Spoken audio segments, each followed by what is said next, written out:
I am going to start it up then. Let me just make sure that I got my screen ready to go. All right. Welcome, everyone. Happy Diecast Thursday. This is the official opening of Diecast for the February 2020 application. And I am Jenny Westerkamp. I am the founder of All Access Dietetics. If you are not totally familiar with All Access Dietetics, we are a company that helps future dietitians become dietitians.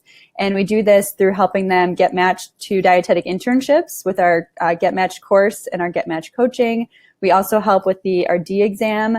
We'll be coming out with an RD exam prep tool as well as RD exam tutoring. And then we also help people get their first job and land their dream job to start their career as a dietitian. We've been around since 2008. I started it when I was a senior in college at University of Illinois and have been growing and building the company ever since then. We've helped over 1,300 future dietitians individually through our Get Matched coaching program. And even thousands and thousands of more people have used our free resources like the one we have tonight and are in our community and on our newsletter.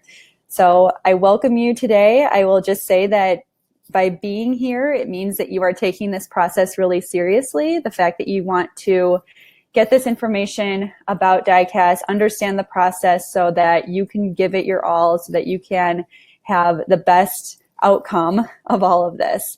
My biggest lesson just before we dive in is you have to think about this process like it's all about preparation. It's all about how prepared can you be, how much can you do with your application in order to get the result you want, which is getting matched. And where that lack of confidence comes in is because people don't prepare enough. So the more preparation that you have and that you can be doing, the more confident you're going to feel in this process. And we've seen that just with our coaching clients where they come to us very not confident, very unprepared. And through the process of coaching and going through kind of a roadmap and going through this application with an expert, they become more prepared and they become more confident and then are able to get matched. And our match rate is 96%. And we're going for 100% of all of our coaching clients this year. And we think we have it figured out in terms of how to create a confident dietetic internship applicant. So that's All Access Dietetics. And tonight I'm going to go through a virtual tour of the Diecast portal and give you just my own, I guess, tips and strategies, things to avoid as well, like common mistakes as you're approaching this whole application. This is a view of something that you will be seeing a lot of over the next few months, or if any of you are applying later than February or in the future, for many, many weeks in the future, you'll be seeing this screen and it'll kind of haunt you. You'll remember this for the rest of your days, thinking about being in here for so many hours. But I'm going to go through each section, and then I'm going to ask questions or I'll have time for questions at the end. And then I have Susan Stalty, who's a coach and our director of operations, who will be in the chat box that will be sort of manning that while I focus on giving the tour. So thanks again for being here, and let's dive in. Okay, so you're going to portal.diecast.org. And that's where you'll be able to sign in or create an account if you haven't already. And once you create your account, very simply, you'll be able to see this dashboard. And this specific dashboard I have already had. I've had this for, 4 years now. I made myself an account when I'm helping coaching clients. And so you'll see it like it's all pretty much filled out. And we're going to go through what it'll be looking like. All right. First, we'll start with the easy stuff, and then it'll get harder as we go down the list. So when you come here to the application, the contact information section, and you're filling out your address and your permanent address, your current address, and then your phone and email. One thing that's kind of funny about Diecast is that they ask for so many different phone numbers. There's like 3 different phone numbers, fax number. I feel like they could probably delete that, right? I don't know anyone that uses fax anymore.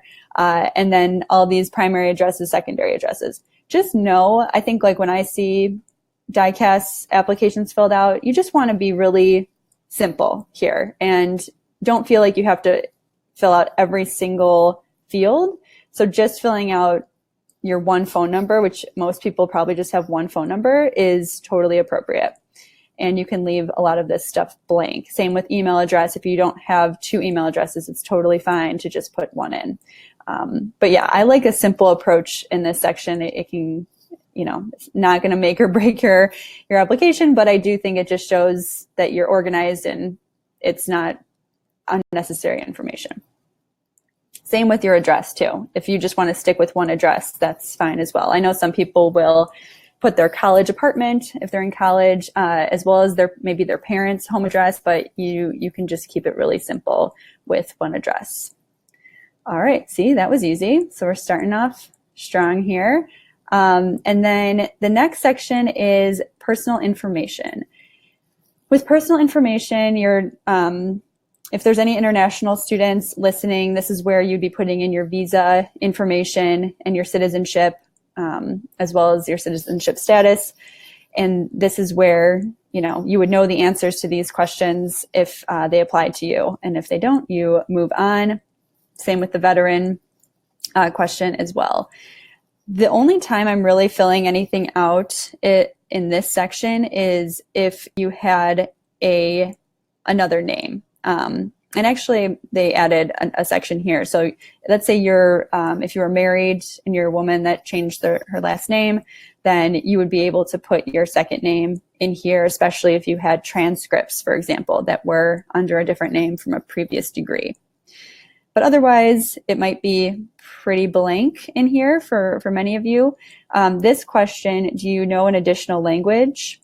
If you took Spanish in high school and you cannot speak in a nutrition counseling session, then you should not put Spanish here.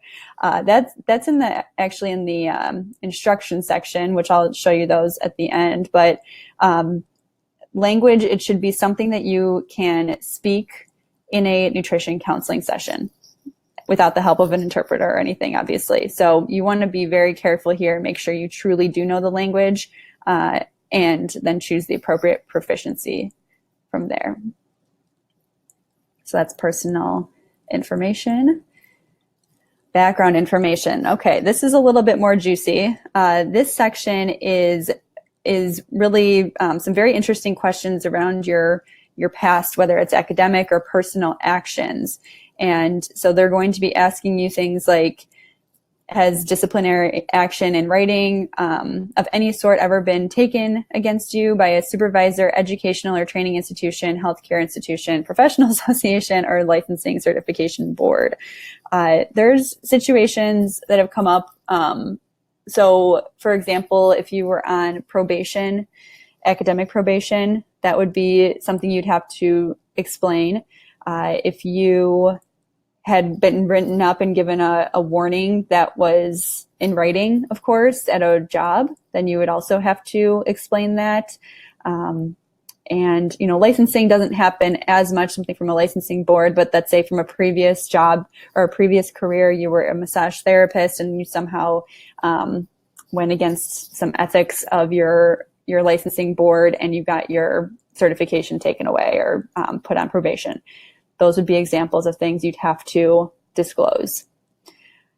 Are there any complaints currently pending against you? Being able to answer that honestly and explaining that. Has there ever been a decision in a civil suit? Okay, that would also need to be disclosed. Have you ever been put on probation, suspended, or terminated, or asked to resign by a graduate or internship training program, practicum, or employer? This is interesting. This one might come up. I've had people we've talked to that started a dietetic internship already and then had to leave for a certain reason, or they were suspended or put on probation because of their either behavior. I've had someone in the past that violated a HIPAA policy and had to be removed from the dietetic internship. So that would all have to be shared. have you ever reneged on a Diecast internship match without prior approval from Diecast in the internship site? So the situation that might come up here is if you financially thought that you could go to the internship, like you accepted the match and thought you could go to the internship, but then had some financial issues and you had to not complete the program, that might be something that came up and you'd have to explain it. And then these are more around criminal records. So an offense against the law other than a minor traffic violation or convicted of a felony. The thing about this background information, and if we've ever had clients that have had something that they needed to share, this elaboration is very important. So how you say that and what you say and what you don't say, there's a lot of strategy around that. So for example, like trying to give enough detail, but you don't have to share all the details. And you can still be truthful in that, and it can keep it pretty objective and kind of fact-based. And then also explaining how you've changed or grown from that will be really important too. So that's the background information, and it's a very tricky thing to navigate. Just because you have something doesn't mean you can't get matched to a program, but it'll just be how you handle it, how you talk about it, and then even communicating with directors outside of your application to make sure that this is something that you're not unfairly judged for going forward. All right, see that I told you that was a juicy one. So that was background information. From there, we're actually going to skip match. Well, I'll do match information for right now. It's pretty simple, but it's sort of something that you would do at the very end, which is why I was skipping it. But here's where they make sure that you complete the D&D digital process. So Diecast is one part of this process, but then D&D digital is the computer matching part, and that's a different website. And they say the link here that you need to go to get that. And that's where you're actually ranking the programs you're applying to. So that's not on Diecast. And they added this section wasn't actually in Diecast when it first started. And they found that a lot of students were forgetting to go to Diecast, or they were forgetting to go to D&D digital to complete the ranking. They thought it was just on Diecast and they submitted their programs and that was it. So they added this section in to make sure that people had entered their D&D digital ID. And if you didn't have one, then you knew, oh, I better register for D&D digital and put my programs in and rank them. So that's a nice little add to prevent any errors.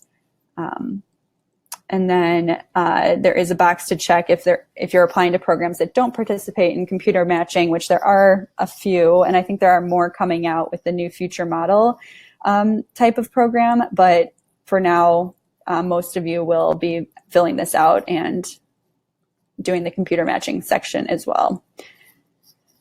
Okay, educational information. So with this, it's sort of building on each other, especially with the college attended and the session coursework. So you want to go in order here. With the DPD course list form, this section is where you're getting from your DPD advisor, you're getting this course list form, and I'll show you an example because I already uploaded it. Oh, did it not open? Oh, technical issue. Sorry, guys. It didn't open. But I can tell you there's a course list form that is very specific to Diecast, and your advisor will know what it is. It should have the Diecast logo on the top, and you're uploading that. Your director first is filling it out or has one that's completed, and then you're uploading that here to this section. And this is important because if we go back to the coursework section, and I'll skip, but then I'll come back. So with coursework section, that's where you're adding in only your DPD courses. So only the courses that are on that DPD course list section, that's the only ones you're adding in here. I just added in one for sample. So this isn't completely full, but you'll have, I don't know, somewhere between like 18 to 25. It varies by DPD program, but around that for both your DPD professional and your DPD science courses. I'm going to go back and not dive into this yet until we talk about the colleges. So you have the DPD course list form. You get that from your advisor, and then those are the ones you're going to actually be hand putting in. But before you do that, you go to colleges attended, and this is where you are entering in every single college that you went to. It's not just the colleges where you took dietetics classes. It's your DPD college, and then it's any other previous degrees where you went, any other colleges like community colleges. You're entering in all of those. And when you do that, you enter in all this information. You should just have one DPD college, and then everything else would be other. And then you're entering in information here. It's pretty straightforward. Entering in your major, your degree, and then if you had any a second degree from that, like I know some people that say we'll say University of Illinois, they get their bachelor's degree there and they get their master's degree there, then they're adding that second degree in. And then if they had another major, so if they did their bachelor's in food science and human nutrition, but then got a minor or a major in chemistry, then they would add that in there as well. So you're doing that for all the colleges that you attended. And once you have that, you can actually build out your courses because it's going to allow you to add in a new session, and you're able to pick when you were there back in the day, 2000, 2010, we'll say 14, 13. Whether you're still in that session or if it's in progress, you would only have one in progress semester or session in there. And then you're able to, now that you have the session, you're able to add the course that you took in that session. Okay, so it's it takes a while, and you have to be very careful with your, all the little details, right? So I like to put all of my kind of like, look at what they're asking, and then put it into a Excel spreadsheet and organize it there first, and then copy and paste things over so that it's all really, really organized. One thing before we keep going with courses that I want to mention is in this colleges attended section, it's pretty easy to miss, but you have a section here called the transcript form. And when you do put in your colleges, you do have to send in transcripts for every college that you've attended, assuming it was in the US or in the US. And if it's a college that was like for a study abroad, you don't actually need a transcript, but for any other US colleges you do. And I think with this screen share, I don't think this is going to show up, unfortunately, this pop-up. However, what I can tell you is that this will then just populate a PDF form that will have the information of the college. It'll have your DICAS account information, and you'll be taking this form to your like registrar, or kind of like your admissions office, or wherever they keep the records for transcripts at your college. And you would give them this form, and then they would be the ones to send your transcripts into your into DICAS. And this form will have the address that they need to mail it to, and that it needs to be official, and that it can't be student issued transcripts. So it's quite a process. And this is something that when you have the form, I know a lot of colleges will take like online submission or like requests, and then they'll send e-transcripts to DICAS, which is fine. But just with this form, ideally you send it in with the form, because it will expedite the uploading of your transcript to your DICAS account. Okay, so that's just a good thing. It's not only is it good to have the form with your request, but also to do this very early. The only time you really have to wait is if you're currently in school, and you would just need to wait for for these February applicants, you need to wait for the December semester to end, and to, your grades, they need to be posted and official. So I always say like January 1st, you should be getting those transcripts from that college. But any other transcripts where there's no grades that are changing, you should have already ordered at this point, or have already like sent in the request to have it sent to Diecast, or do that as soon as possible, just so that it's in there and that there's no issues. And then reminding yourself to follow up with colleges and make sure that Diecast gets these transcripts in time is really important to stay on top of that, because I've had people that the school will mess up and then it'll be like 3 days before the deadline and there's a transcript missing. So this section here is where you can see the transcripts that were sent and received by Diecast, and like what weren't received yet. So that's how you can keep track.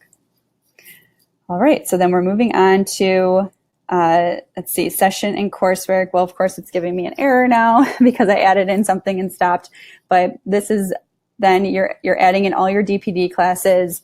And the one common mistake here is that people think they only have to put in one attempt, or like their final attempt of a DPD class if they had any retakes.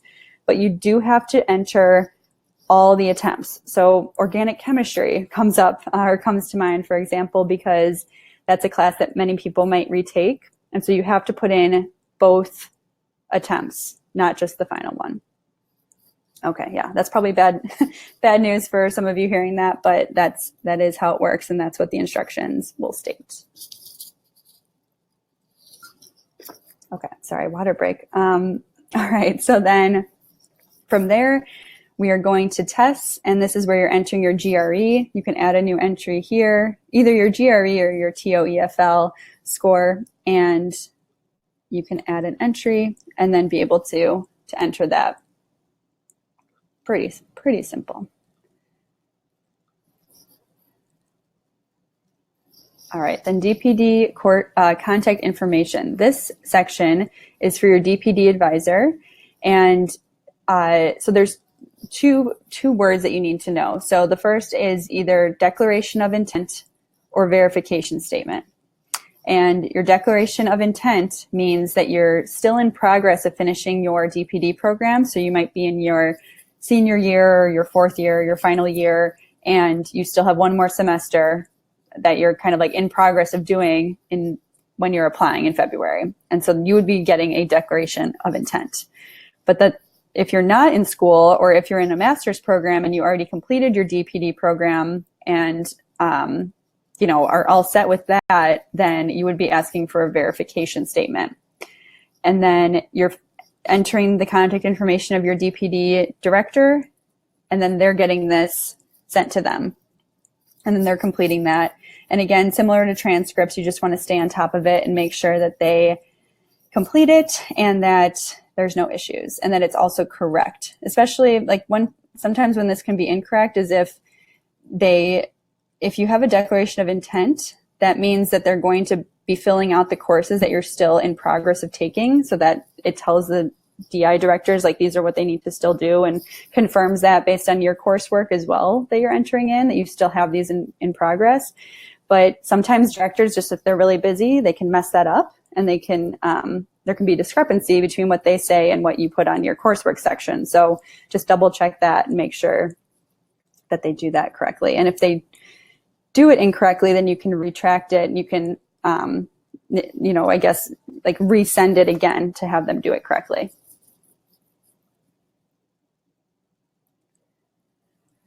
Now with the really juicy stuff. So I love, they just named this required information, which is just kind of a funny term. I think this is like the most important information right here, which is all of your background information. And so we have a few different sections. We have the awards, experience, and volunteer activities. This is where you're entering all these different types of experiences or awards or honors. And again, I've seen this section evolve over time, which has been pretty funny to watch. But now we have all these different categories, which they've never even had those before. So that's nice that it's much easier to know where to put things and how to categorize them. Excuse me. So here's an example of just adding in a dean's list.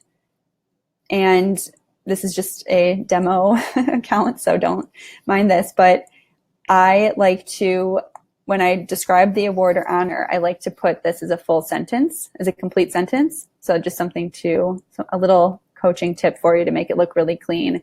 But that is straightforward. So you're just explaining your experiences here. Oops. And I know I'll probably get a lot of questions on this. This is one of those very confusing sections because it's like, well, what's important to include? And I like to make sure it's recent. It's not high school stuff. Typically, it's all relevant, or, you know, even if it's a job that's in another industry, you're showing the transferable skills that you had to relate it back to dietetics, and, you know, just organizing it in a really thoughtful way.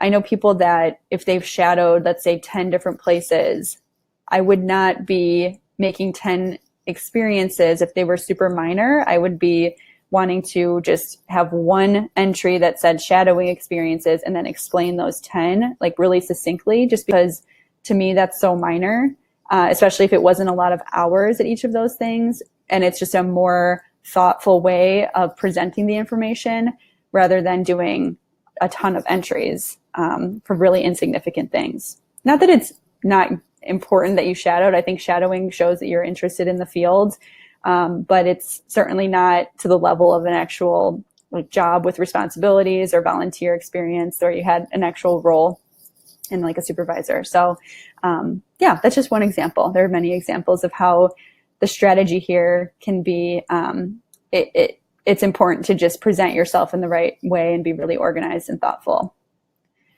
So that's the awards, experience, and volunteer activities. And then the personal statement. Oh yeah, the scary personal statement. This is where you'll be adding multiple personal statements. So you'll be adding one for every program that you're applying to. Some people don't do that, so I definitely want to tell you that. And what you do is you add an entry and you add that multiple times. So you go through this process for each one. You title the statement. You can title it whatever you want because the directors won't see what that is, but I just like titling it the name of the program that you're applying to. And then you're copying and pasting in your statement content into this text box. And these are the questions that you are answering. So why do you want to enter dietetics? What experiences helped prepare you? What are your short-term and long-term goals? What are your strengths and weaknesses? And what other information do you consider important? So you have 1,000 words here to do that. And again, you're tailoring the personal statement to each program and explaining why specifically you're a good fit for their program. With the resume, this is where you would be going to upload your resume, and it actually only allows you to do one. So that's why you don't see an add entry here, but you would have seen a little button to upload it. And then once it's uploaded, you'll be able to view it and make sure that it's downloadable. But the big key here is the resume has to be, it works best if it's in PDF form, because then it keeps your formatting and everything. But the resume will be uploaded, and then from there, references. This is where you're adding a new entry. This is something that a little tip for you, if you haven't thought about this, is I like to add an entry that is you just put yourself in, and so then you can see what the reference would see, so that you understand what they're filling out and what questions they're answering. And so I would highly recommend, rather than go through what that is here, just do that, and they won't see that. This will make sense at the end when I show you the program designations, but it's not a big deal, and no one will know that except DICAS that you requested that, and it'll never show up in an application that you're actually submitting. So yeah, you can do that, and then this is where you would just be filling out the contact information for the reference, and it sends them a alert. I've been a reference for many students, and they just get, I get a link, and I open up the link, I sign in, and then I fill it out and submit it straight to Diecast, so you would never see the information that is being submitted. the application certification section. This is where they have a bunch of agreements I won't go through, but they're really straightforward. You should read them, but then be checking them off here and then signing as well. Funny thing is when we do Diecast reviews for our coaching clients, so we will go into their application and like log in. We won't change anything. We won't touch anything, but we will review it all. And we always say like, oh, be completely done with it before you have us review it, which is like, just we want to make sure it's all in there before we go in. And they always forget to do this section, or they're nervous to do it because they're not actually done with it yet, or like they don't want to put the date that it is. And I always think that's funny, but you can definitely do that and put the date that you're submitting it there and complete it. So you don't have to wait on that section. Okay, and then the program designation section. This is where things all come together. And I do think the fact that you're in this tour and you're getting the big picture of this will make it so much easier, because many, many questions can be answered by knowing this final step. And that's kind of like the ironic and hard, one of the many confusing parts of Diecast. So this program designation section is where everything comes together, and you'll see how the whole system works. So this is where you're entering in all the programs that you're applying to. And so when you do that, the screen share won't work, but it'll have this pop-up window, and you will be able to just search for the program and by state, and then select the program and the track that you're applying to. It's very straightforward. And then it'll show up here as a pending designation.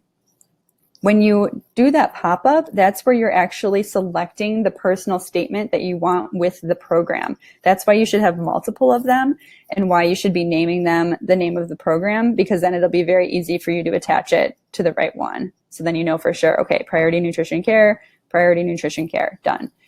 And then this button here is what everyone forgets. And remember I said with references, even if you put yourself in the references section, it won't show up, because what you have to do is actually assign the references that you want to use for this program and do that program by program.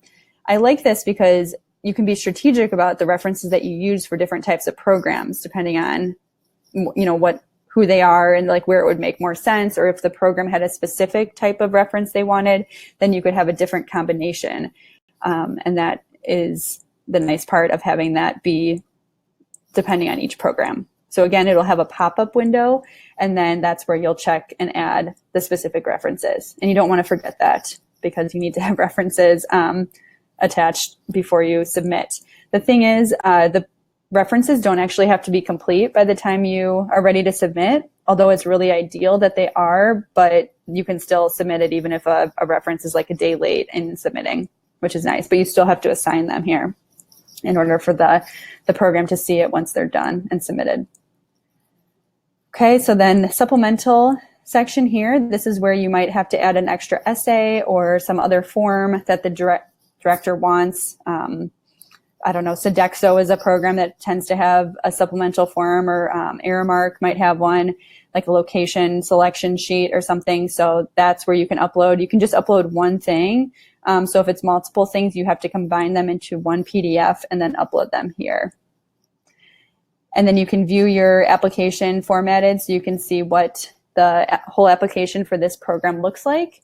And I like that. I like printing that out and reading that out loud so that you can see it in another way than just on a computer screen. And you'll definitely find mistakes when you do that.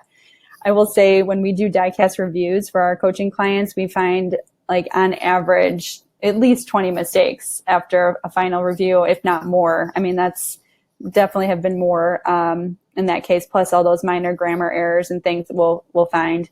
But there's a lot of ways you can make mistakes and make your application, like it might come across really sloppy if you didn't have more thought and didn't have the organization and didn't see the visual appearance of it in its full form.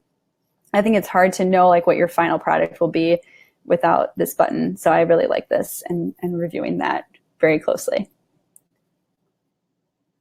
Okay. So then a few other things to note. When you do finish putting in your courses, your DPD courses, this is going to show you your GPA calculations. So that's nice to have that and see what those are and make sure those are correct based on your own calculations. You'll see your transcript status. You'll see your designation status. So you can actually submit a one program and then come back in and submit more. But the thing is, and this is really confusing, is once you submit once, everything will be locked except for the personal statement section, because you can add a new personal statement for that program. And then the references, I believe you should be able to add in references here, like reference requests. And then program designations, you can still edit, of course, because you can then add additional programs after you have submitted once. But everything else will be locked up, like you won't be able to change or do anything. So, of course, if you're applying to one program, you would think you'd want that your application to be pretty perfect when you're submitting that one. So you would want to just make sure that that is good to go, but knowing that you don't have to submit all of them at the same time, especially if you have an early deadline or something. Okay, so then references, being on track with making sure people are completing them, and then the payments, that is just when I go to the e-submit button here, that is where, well, it's not going to let me, but that is where you will be filling out payment information and paying for whatever programs you're applying to. And then after that, once that's complete, then it'll be final and you will have submitted. And then finally the DPD and changing that. Okay, so that is the tour. And I have some questions now that I'm going to answer. And we're going to take this for 10 minutes, 10 more minutes, so that, we can make sure I have any questions that you have. And then, of course, I will say there's probably 1,000 questions that you could ask about Diecast. And when we work with clients, it's very much an intricate process, and there's a lot of strategy involved in how you do all of these pieces, especially the personal statement, resume, who you're asking for your references, and just making sure your coursework looks really clean and you're following directions. I know people that have forgotten to put additional attempts, and then it looks like you're lying, you're trying to hide your academic performance, and that's a really bad look, even if you didn't mean to do that.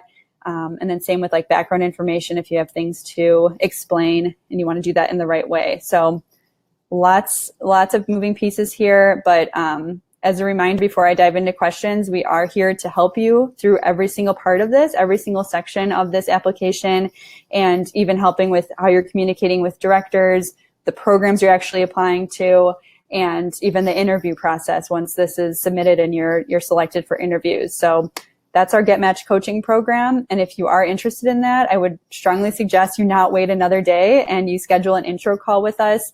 We will have that emailed to you when we send out the recording. And it was also in the email we sent out right before this live webinar. So schedule an intro call and we can talk about how we can help you, you get matched and do it with confidence and, with the right type of preparation, having a coach by your side the entire time. So with the questions now, the one that I wanted to cover is about the AP courses and the strategy here. So if you have an AP course, let me just get to that section, sessions and coursework. So you would be entering an AP course in your freshman semester, your first semester, your winter semester. And so let's see if it'll let me do this here. Okay, so your first semester, you're entering in the course title as it appears on your transcript. So like your U of I transcript where it transferred in, right? And you're entering it however it was on there. And if you go, the one part here is a special classification. And that's where I have people click advanced placement. And that's what you would do to categorize the course. And then they'll know that you took it before in high school. This high school coursework section. It's a little confusing. It's just whether or not it was an AP class or if it was just a high school course that wasn't AP but still transferred in. So they have two different things there. Okay, and these are some other categories. It's good to look at all these options and see if there's anything else that makes sense with that. Okay, and then another question is, what is asked of the references? It's a long thing. It's like a ranking. It's a ranking on all these skills, and then what are their strengths, what are their weaknesses, text boxes. I would suggest just getting the live form and sending it to yourself and reviewing that. And you can even see like all the skills they're going to ask you to ask the reference to cover. Another question, when adding experiences, how much to elaborate in the description? It is sort of like a personalized answer because we've had different types of clients and given different strategies depending on their situation. But I would say it will be pretty much what you put on your resume, like the bullet points that you would put on your resume. And then I would maybe include how you got the position, if it's relevant, and then also what you learned from the role, if that's relevant as well. So it doesn't have to be that elaborate, but enough information to where you're properly selling yourself.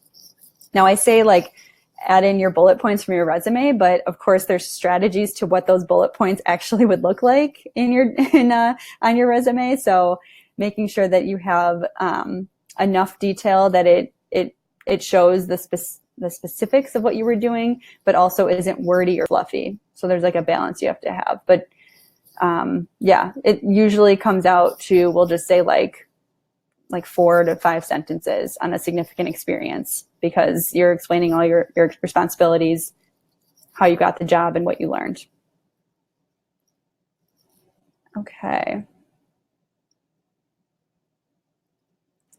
And yeah, you mentioned making volunteer experience awards as distinct as possible. If you completed the DTR program with the mandatory practicums, would you suggest listing them separately by rotation or all together? You know, I don't include, well, this is a good one because, okay, let me go to DICAS and this will make more sense. So DTR as experience, if you go to the experience section, so where I would consider this experience for academic credit, and then I would put this in. I would put this in as like with your teacher as the supervisor, and then describe the practicums in the key responsibilities is how I would do it. Okay, I think I'm looking for more questions. Sorry, I'm just scrolling down through.